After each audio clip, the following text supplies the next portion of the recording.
쾌락을 삶의 궁극적인 목적으로 그리고 도덕적 기준으로 삼는 윤리관이 있습니다. 쾌락주의라고 합니다.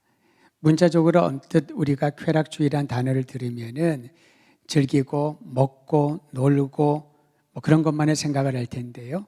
실제로 이 쾌락주의라고 하는 단어의 역사는 주전 4세기로 거슬러 올라갑니다. 굉장히 오래전이었지요. 쾌락주의 창시자를 우리는 익숙하지 않습니다만은 한번 여러분에게 소개를 하고 싶습니다. 아리스티포스라고 하는 사람입니다. 아리스티포스. 오늘 듣고 잊어버리셔도 괜찮습니다. 아리스티포스는 그의 스승이라고 말하기도 하고 어떤 이들은 친구라고 말을 하기도 하는데 유명한 철학자 소크라테스입니다. 소크라테스와 거의 동시대에 살았던 아리스티포스라고 하는 이 사람이 쾌락주의라고 하는 단어를 시작했다라고 볼 수가 있습니다. 후대에 그를 따르는 사람들, 제자들이 아리스티포스의 출생지였던 북아프리카의 키레네를 본따서 키레네 학파라고 하는 이름을 붙여주었습니다. 키레네는 오늘날의 리비아가 옛 이름, 주전 4세기의 키레네라고 하는 이름을 가지고 있었고요. 알제리와 이집트의 중간이라고 할 수가 있겠죠. 북아프리카에 있는 나라입니다. 거기서 쾌락주의라고 하는 단어를 사용했던 것이죠. 실제로 키레네, 즉 리비아는 메마른 광야와 같은 또 사막과 같은 그러한 환경이었습니다. 그래서 우리가 생각하는 쾌락과는 거리가 멀었지만은 어떻게 아리스티포스라고 하는 사람이 그런 환경에 살면서 쾌락주의라고 하는 그러한 사상을 만들어냈을까? 또는 윤리관이라고 했었죠. 키레네 학파가 강조하는 쾌락은요, 우리가 생각하는 것과는 전혀 다릅니다. 쾌락이 최고의 선이요, 고통은 악이다 라고 가르쳤습니다. 그러니까 살아가면서 고통받는 사람은 악의 결과라고 인식을 했던 것이지요. 그리고 행복하고 선을 추구하고 그러한 사람들에게 즐거움이 있다, 낙이 있다, 그러한 사상을 가르치고 강조했던 것입니다. 그들이 강조하는 쾌락은요, 주로 육체적인 만족이나 감각적인 향락이었습니다. 여기서 우리가 또 주의할 부분은 먹고 마시고 놀고 춤추고 여행 다니고 그런 향락을 뜻하는 것이 아닙니다. 감각적인 것, 내 육체의 결핍이 사라지고 만족한 상태, 그러면은 쾌락, 즐거움을 누리게 된다는 겁니다.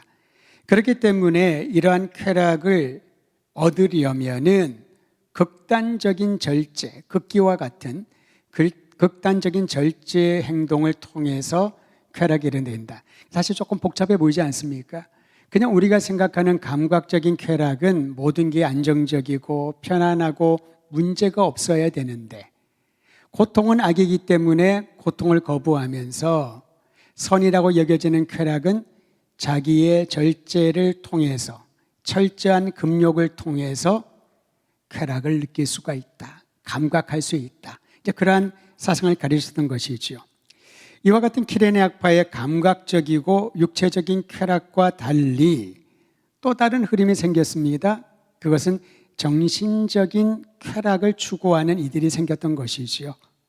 그로부터 1세기가 지난 다음에 주전 3세기에 살았던 이 사람 이름은 들어본 적 있을 것입니다. 에피쿠로스라고 하는 철학자가 있는데, 에피쿠로스가 쾌락에 대한 범위를 매우 넓혔습니다. 키레네 학파에서 강조하는 감각적이고 육체적인 만족, 그런 만족을 누리기 위해서는 극단적인 절제를 하고 금욕을 하면서 선을 추구하는 도덕적인 행동, 그러면 만족한 삶을 살 것이라고 생각을 했는데, 에피쿠로스는 그것과 달리 정신적으로 쾌락을 느껴야, 심적인 안정을 가져야 진정한 즐거운 인생이다, 행복하다라고 그렇게 강조를 했던 것이지요. 심적인 안정과 쾌락을 결합시켜서 육체적인 것을 넘어선 고차원적인 쾌락을 가르치고 많은 사람들이 에피쿠로스를 따랐습니다.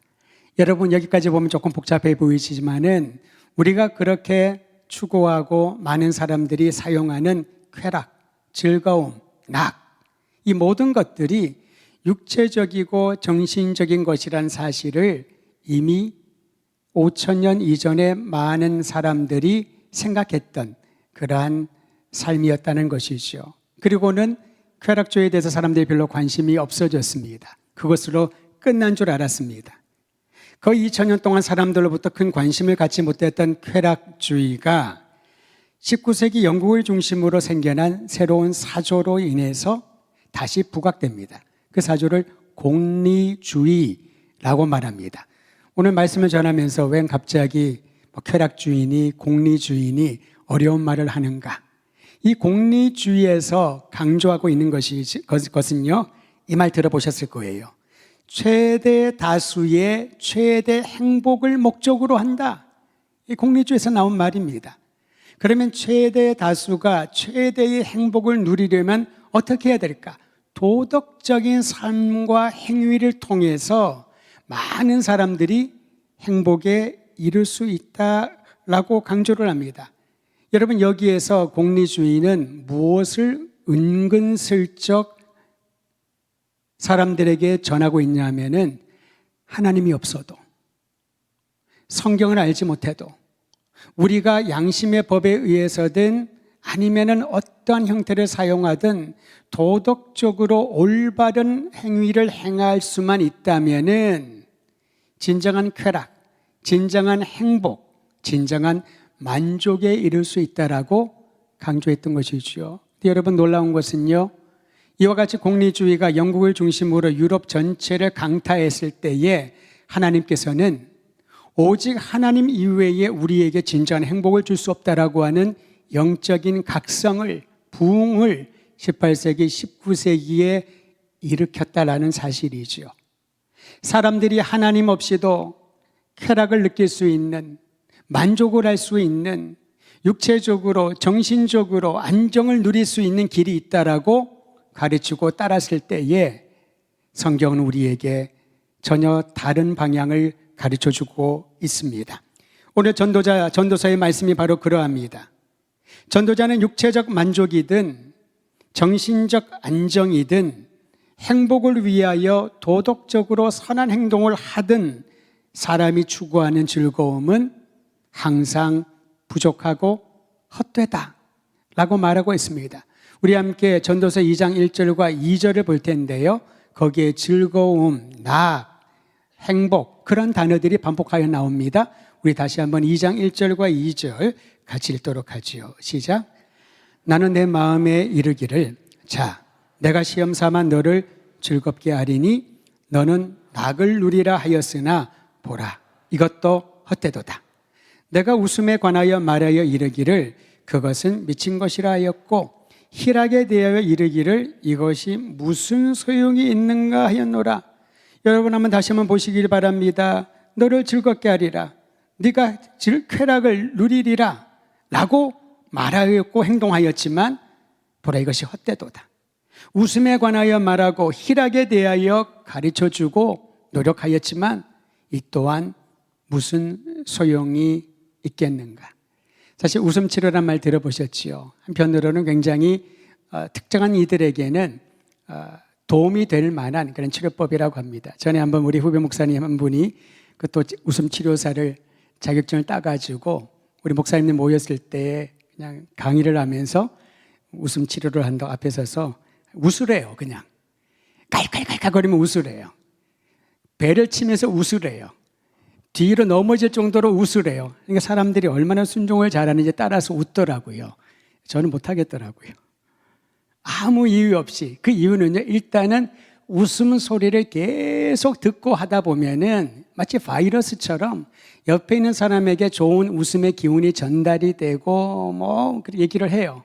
그러면서 물론 깊이 있는 강의나 치료를 받은 것이 아니라 그 짧은 시간에 그 자격을 딴 한 후배 목사님이 여러 목사님들 앞에서 이제 얘기를 하는 거예요. 그래서 한 20-30분 동안 웃자고 막 얘기를 하는데 기억에 남는 것은 열심히 웃자.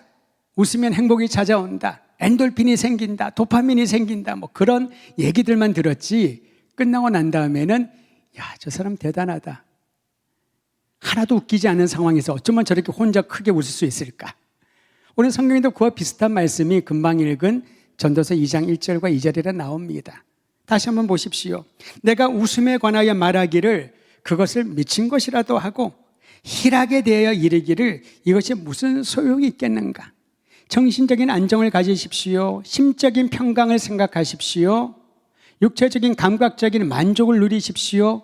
오래전 수천 년 전에 철학자들이 얘기를 하고 잠시 잊혀졌다가 또다시 우리가 선한 일을 하면 마음에 감동이 있고 도덕적인 행동들을 반복하다 보면은 행복감을 누리게 되고 그 행복하고 선한 일을 하는 것이 다른 사람이 아니라 자기 자신을 위하여 한다고 얘기를 한다. 그런 분들 많잖아요.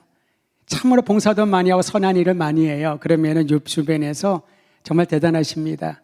수고 많으십니다. 그러면은 그런 얘기를 하는 분을 제가 본 적이 있어요. 아유, 그런 말씀하지 마세요. 나 행복하라고, 나 좋으라고 하는 거예요. 내가 봉사하면 내가 행복하고요. 내가 헌신하면 내가 기쁘고요. 내가 다른 사람들을 위해서 무엇인가를 하면 내가 정말 괜찮은 사람이 된 것 같아요. 라고 말을 하는 거죠. 이거 다 공리주의의 뿌리에서부터 나온 그러한 우리의 사고방식과 생활방식이라고 할 수 있습니다. 성경은 뭐라고 말하나요? 웃음에 관하여, 즐거움에 관하여, 쾌락에 관하여, 낙에 관하여 무엇을 말하더라도 그것이 헛되고 아무 소용이 없다라고 말하고 있습니다. 그러면서 전도자는 이렇게 된 과정을 한 사람의 일상을 예로 들어 설명을 하였습니다. 2장 3절 전반부를 제가 한번 읽어드립니다. 한 사람이 나오는데요, 그의 일상의 목적이 3절 전반부에 기록되어 있습니다. 내가 내 마음으로 깊이 생각하기를 내가 어떻게 하여야 내 마음을 지혜로 다스릴까? 이 사람의 삶의 목적은 내가 어떻게 행동하고 어떻게 살면 지혜로 다스리는, 지혜의 다스림을 받는 삶을 살까? 이 지혜는 여러 가지로 설명할 수 있겠습니다만은 전도서에 기록된 이 지혜는 하나님의 말씀, 하나님의 뜻, 하나님의 계획을 의미하기도 하고요. 이 지혜는 우리가 이 땅에 살아가는 하나님의 사람으로서 해야 될 마땅할 도리를 말하기도 합니다. 그래서 행복에 이르는 지혜를 얻기 위하여 전도자는 온갖 수고를 아끼지 않았다. 해볼 거 다 해봤다라고 합니다. 3절부터 10절까지 그 내용이 쭉 기록되어 있습니다. 많은 내용이 있는데 그것을 제가 요약하여 전도자가 행복에 이르기 위하여 지혜의 삶 가운데 살기 위하여 어떤 노력을 행했는지를 다시 한번 여러분 들려드릴 텐데 9가지로 말씀드릴 거거든요. 그중에 나는 몇 가지 정도 들어갔나, 한두 가지는 내가 노력해봤나 생각해 보시기를 바랍니다. 첫째, 육신을 즐겁게 하려고 술에 취해 보았다. 술 취하면은 육신이 정신이 즐거워한다라고 하지요. 두 번째, 어떤 것이 선한 일인지 알아볼 때까지 자신의 어리석음을 꼭 붙들어 두었다. 주의했다는 것이지요. 조심했다는 겁니다. 지혜를 얻기 위하여 나의 아둔함이 방해가 되지 않도록 굉장한 노력 아니겠습니까? 세 번째, 다양한 사업을 크게 해보았다. 잘 됐다는 말이겠지요. 사업을 해서 망했는데 두 번째, 세 번째 또 하겠습니까? 다양한 사업을 크게 해보았다. 네 번째, 자신을 위한 집들을 짓고 포도원을 일구고 동산과 과수원에 각종 과일 나무를 심어 보았다. 여러분 그런 적 있으십니까? 자기 집에 지은 적이 있으십니까? 어떤 분들은 그런 로망을 갖고 있겠지요. 다섯 번째, 자신을 위하여 수목을 기르는 삼림을 조성하고 물을 공급할 못들까지 만들었다. 여기의 핵심은요, 자신을 위하여 이 조경을 했다는 거죠. 그냥 간단한 조경이 아닙니다. 수목을 기르는 산림을 조성했다고 하니 얼마나 넓은 산에 엄청난 나무들을 심고 그 나무가 생명력 있게 살 수 있도록 물을 공급할 수 있는 시설까지 다 갖춰 놓았다는 거죠. 남녀노비들을 사오고 그 노비들이 자녀들을 낳을 때까지 있게 했다. 부자임이 틀림없습니다. 예루살렘에서 가장 많은 소떼와 양떼를 보유했다. 또다시 확인받는 부자이지요. 여러 지방으로부터 은과 금과 보화를 모아들였다. 금테크도 하고 은테크도 하고 모든 보화까지도 모아들일 정도의 넉넉한 재력을 가진 사람이었습니다. 마지막 9번째를 보니까요, 노래하는 자들을 불러 즐거운 시간을 보냈고 많은 첩들을 두었다. 이 모든 것들을 해보았다는 거지요. 어떻게 하든지 이렇게 되면 행복할까? 진정한 즐거움을 누릴 수 있을까? 그리고 자신의 어리석음이 나대지 않도록 붙잡아 두고 사람들이 보기에 저 사람은 성실하고 지혜롭고 덕망이 있고 세상에 저런 사람이 없다. 저러니까 저는 부자가 되지라고 칭함을 받을 정도로 애쓰고 노력했다라는 거죠. 예루살렘 성읍에 사는 누구보다 세력도 있고 지혜도 있고 남부러울 것이 없는 사람. 그러면은 행복한 사람 아닐까요? 정말 즐거움을 누리는 사람이 아닐까요? 하고 싶은 것은 다 할 수 있었고 원하는 것은 다 가질 수 있었다. 이것이 10절까지의 내용입니다. 근데 특별히 여러분 10절 말씀을 제가 우리말 성경으로 다시 한번 읽어드리면서 이렇게 모든 것들을 다 애쓰고 노력을 했는데 그가 이 얻은 소득과 즐거움을 주기에 충분한 요건들을 어떻게 생각했는지를 한번 들어보시기를 바랍니다. 2장 10절 조금 더 쉬운 우리말 성경으로 제가 읽어드립니다. 나는 무엇이든지 내 눈이 원하는 것은 멀리하지 않았고 무엇이든지 내 마음이 기뻐하는 것은 절제하지 않았다. 내 마음이 내 모든 수고를 기뻐했고 이것이 내 모든 수고에 대한 보상이었다. 그러니까 본인이 그만큼 수고했으니까 이렇게 즐거운 여러 가지 일들을 경험하더라도 그것은 마땅하다, 당연하다 그렇게 생각을 했던 것이지요. 도둑질한 게 아니었습니다. 다른 사람들에게 사기치거나 속여서 얻은 부당 이득이 아니었다라는 겁니다. 열심히 수고하고 애쓴 결과이니 내가 희락을 느끼고 향락을 지키는 것, 그 정도는 나를 위한 보상이다. 그렇게 생각을 했던 것이지요. 수고에 대한 보상으로 행복을 얻는 것, 지극히 당연한 일 아니겠습니까? 얼마 전에 아니죠. 꽤 오래전이라고 생각을 하는데 우리 입에서 회자되는 그런 용어가 있습니다. 나를 위해서 선물을 좀 하자. 내가 정말 애쓰고 힘들었으니 내가 조금 보상을 받아도 괜찮겠다. 한편으로는 다른 사람들과 가족을 위해서 애쓰고 고생하다가 자기 것 하나 찾지 못하고 자기의 행복을 누리지 못하는 이들에게 주는 권면이라고 할 수가 있겠습니다만은 그것이 우리의 생각의 중심에 들어오면요 바로 이와 같은 말을 할 수밖에 없다는 것입니다. 내가 이렇게 수고했으니 보상받는 것이 마땅하지. 내가 나를 위하여 선물 한번 해주고 싶어. 다른 사람이 줄 수 없는 내가 나를 위한 최고의 선물. 내 성경 여기 대해서 어떻게 말을 하는지 오늘 본문 마지막 구절을 보면 알 수가 있습니다. 전도서 2장 11절 같이 한번 읽도록 하지요. 11절입니다. 시작. 그 후에 내가 생각해 본즉 내 손으로 한 모든 일과 내가 수고한 모든 것이 다 헛되어 바람을 잡는 것이며 해 아래에서 무익한 것이로다. 내가 수고하고 나를 위한 선물, 나를 위한 보상이 마땅하다라고 말하는데 11절 가니까 아주 바람이 쭉 빠지게 만드는 그런 내용이 기록되어 있지 않습니까? 다시 한번 생각해 보니, 다시 한번 지혜를 구하며 생각해 보니 내가 한 모든 것, 내가 수고한 모든 것들이 헛되구나. 이 말은 그것이 의미가 없다는 것이 아닙니다. 나를 위하여서, 나의 행복을 위하여서, 나의 즐거움과 쾌락을 위하여 한 모든 수고가 헛되다라는 것입니다. 바람을 잡는 것 같고 뜬구름을 잡는 것 같고 해 아래서 무익한 것이로다. 왜 그런 생각을 들었을까요? 아무리 탁월한 업적을 남겼다 하더라도 영원한 유산을 얻지 못한다면 헛것이라는 거죠.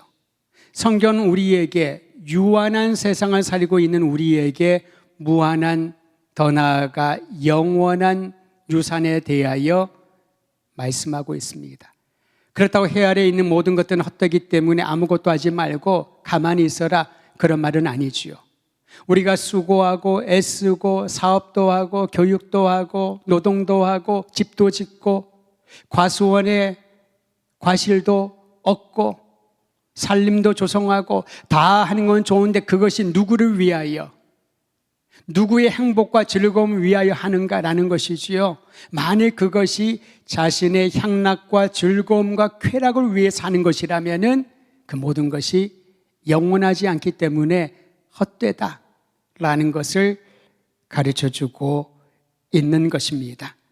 세상의 즐거움과 향락이 왜 헛될까? 그 이유는 우리가 부단히 노력하여 얻은 즐거움은 영원하지 않기 때문에 그러합니다. 그러면 무엇이 영원할까요? 오늘 성경 전체는 하나님께서 일상 가운데 끊임없는 기쁨과 충만한 만족을 더하여 주신다라고 우리에게 말씀하고 있습니다. 여러분, 여러 구절이 나와 있지만 그 중에 한 구절만 함께 찾아서 읽으려고 합니다. 우리의 성경 고린도 후서 3장 5절입니다. 신약으로 쭉 가셔서 고린도 후서 3장 5절 말씀을 찾으셔서 함께 읽도록 하지요. 하나님께서 일상에서 우리에게 주시고자 하는 끝없는 기쁨과 참된 만족에 대하여 사도 바울은 다음과 같이 말합니다. 고린도 후서 3장 5절 찾으셨으면 같이 읽습니다. 크게 읽지요. 시작. 우리가 무슨 일이든지 우리에게서 난 것 같이 스스로 만족할 것이 아니니 우리의 만족은 오직 하나님으로부터 나느니라. 할렐루야. 고린도후서 3장 5절 말씀을 전도서 2장의 말씀과 연결하여 마음에 새기시기를 바랍니다. 우리가 무슨 일을 하든지 그것이 우리 스스로를 만족하게 할 수 없다라고 합니다. 누가 우리를 만족시킬 수 있을까요? 성경은 이렇게 말합니다. 우리의 만족은 오직 하나님으로부터 나느니라. 왜냐하면 그분은 영원하시고 그분은 생명의 근원이시고 그분은 역사의 주관자이시며 그분은 나의 모든 것, 나의 주님이시기 때문에 그렇습니다. 사랑하는 성도 여러분, 이 땅을 살아가면서 우리가 신앙생활할 때에 하나님이 나의 모든 것, 나의 주님이라고 고백을 하지만은 때로는 하나님은 나의 주님이신가? 하나님의 정말 영원한 기업을 나에게 약속으로 주셨는가? 의심하고 회의가 찾아올 때가 있을 것입니다. 너무나도 아무 문제가 없고 안락해도 하나님은 잊어버릴 수가 있고요. 너무나도 심각한 고통에 처하면은 하나님께서 아무것도 안 하시는 것처럼 느껴져서 또 다른 의심과 회의가 찾아올 수 있다라는 겁니다. 근데 성경은 우리에게 불변의 진리를 말합니다. 우리의 만족은 오직 하나님으로부터니라. 성경에 기록된 수많은 내용들이 하나님이 영원하신 그분이 우리에게 세상에 줄 수 없는, 우리가 아무리 수고해도 한순간은 즐거움을 느낄지 몰라도 영원하지 않은 헛된 그 즐거움을 넘어선 만족스러운 행복과 감격을 더하여 주신다라고 약속하고 있습니다. 그 대표적인 인물이 다윗 아니겠습니까? 다윗의 시편에 다윗의 시가 많이 수록되어 있는데요. 그 중에 몇 구절만 여러분을 위해서 읽어드리겠습니다. 그냥 들으시면 되겠습니다. 시편 17편 15절에 보면 다윗이 이렇게 말합니다. 나는 떳떳하게 주의 얼굴을 볼 것입니다. 내가 일어날 때에 주를 닮아가는 것으로 만족하리이다. 주님의 형상으로 변화되는 것, 주님을 닮아가는 것으로 만족한다고 다윗은 고백했습니다. 다윗은 왕 아니었습니까? 용사 중에 용사였잖아요. 여러분, 블레셋 사람들이 다윗이란 이름만 들어도 벌벌 떨었습니다. 왜냐하면은 그가 10대 때 거인 장수 골리앗을 때려 죽였다라고 하는 그러한 소식을 블레셋 사람들은 알고 있었지요. 왕이 된 후에 다윗에 대한 명성은 더 널리 퍼졌습니다. 근데 다윗은요, 자신을 기쁘게 하고 자신의 즐거움을 느꼈던 한 가지는, 만족할 수 있던 한 가지는 아침에 일어날 때마다, 하루하루를 보낼 때마다 하나님의 형상으로 자신이 닮아가고 변화되는 것으로 만족했다라는 거지요. 왜냐하면 그분은 영원한 생명의 주님이시기 때문에. 시편 145편 15절 16절도 다윗의 시로 알려져 있습니다. 제가 읽어드립니다. 모든 사람의 눈이 주를 앙망하오니 주는 때를 따라 그들에게 먹을 것을 주시며 손을 펴사 모든 생물의 소원을 만족하게 하시나이다. 하나님께서 때를 따라 모든 이들에게, 주를 앙망하는 자들에게 먹을 것을 주신다. 성경에 나오는 먹을 것을 준다는 거 하는 거는요, 우리가 삼시세끼 배가 고파서 건강을 위해서 영양분을 섭취하는 음식과는 좀 다릅니다. 여기서 먹을 것을 주신다고 하는 것은 우리의 결핍을 채워주신다는 거죠. 영적인 결핍을 채워주시고, 정서적인 결핍을 채워주시고, 관계의 결핍을 채워주시고, 삶의 허전한 모든 부분들을 하나님께서 채워주십니다. 이게 바로 먹을 것을 주신다라는 의미이지요. 뿐만 아니라 저는 이 표현이 너무나도 좋습니다. 손을 펴사, 의인화된 표현이지요. 하나님께서 마치 손을 우리가 펴서 우리가 누구를 안으려면은 손을 갖고 딱 안아야죠. 제가 한번 우리 청소년들을 이렇게 안아줄 때가 있는데 이 아이들이 어릴 때는 잘 안겨요. 청소년이 되면은 얼마나 뻣뻣한지 이 안기지를 잘 않습니다. 이게 스킨십이 조금 어색한가 봐요. 그런데 여러분 성경에 보니까요, 하나님은 우리를 도와주시고 우리를 안아주시는데 손을 펴사 모든 생물의 소원을 만족하게 하셨나이다. 이 구절 보니까요, 성경의 수많은 구절들이 하나님께서 우리를 찾아오셔서 우리에게 다가오셔서 우리가 있는 그 눈물의 골짜기로 찾아오셔서 손을 펴시고 눈물을 닦아주시고 상처를 어루만져 주시고 우리의 지친 모든 마음과 몸을 품어 회복시켜 주신다라는 것을, 그러기에 바울이 고백했던 것처럼 우리의 만족은 오직 하나님으로부터 나오나이다. 이것이 진짜는 고백이 되어야 할 것입니다. 다윗의 시 한 구절을 알려드리면은 너무나도 잘 알려져 있는 시편 23편 1절 같이 한번 해볼까요? 1절만 하겠습니다. 여호와는 나의 목자시니 내게 부족함이 없으리로다. 여호와는 나의 목자시니 내게 부족함이 없으리로다. 손을 펴서 모든 생물을 먹이시는 하나님, 주님을 갈망하는 자들을 먹이시는 하나님, 아침에 일어날 때마다 하나님을 닮아가고 그분의 마음을 느끼는 것만으로도 감격하고 만족하는 다윗의 고백.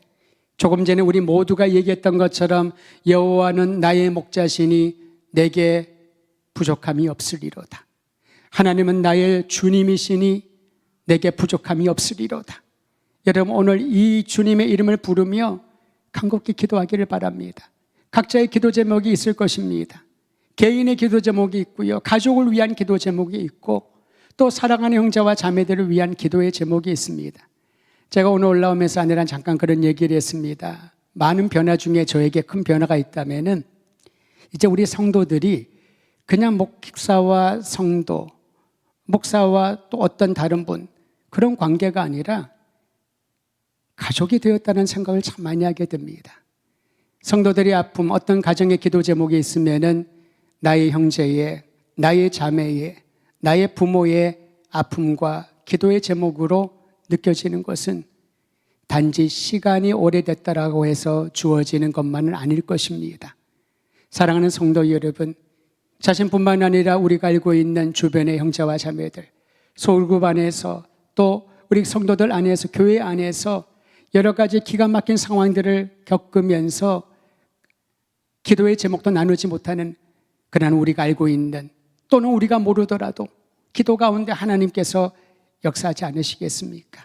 육체의 약함이나 경제적인 어려움이나 자녀들에 대한 고민이나 남편과 아내에 대한 기도의 제목이나 앞으로 미래에 대한 여러 가지의 고민과 무거운 짐들이나 주님의 교회를 섬기면서 말로 표현할 수 없는 마음의 부담감이나 내가 앞으로 어떻게 살아갈까? 세상의 향락은 다 헛되다고 했는데 그래도 내가 살아가면서 수고한 것에 대한 작은 보상이라도 받는 것이 마땅하지 않는가? 그것이 나쁘다라고 성경을 말하지 않습니다. 그러나 그것만이 우리의 삶의 목적이 되어버린다면 해 아래 헛되고 아무 소용없는 것을 찾다가 그저 불마종한 상태에서 생애를 맞이할까 걱정이 되는 것이지요. 오늘 성경은 우리의 만족은 오직 하나님뿐이요, 영원한 만족을 주시는 하나님의 갈망하는 자들에게 주님은 지금 찾아와 주셔서 우리의 눈물을 닦아주시고 우리의 결핍을 채워주시고 진정한 피로를, 진정한 즐거움을, 하나님이 주시는 진정한 기쁨을 누리게 하시겠다고 약속하여 주셨습니다. 여러분 자신을 위하여 또한 특별히 기도가 필요한 사람들이 떠올린다면 그 모든 것들을 다 모아서 오늘 주님께서 인도하여 주시는 대로 기도하고 믿음을 가지고 다시 일어나기를 바랍니다. 우리 합심하여 주님의 이름을 구하며 간절히 여러분의 소원과 가정과 교회와 나라와 민족을 위하여 통성으로 기도하겠습니다.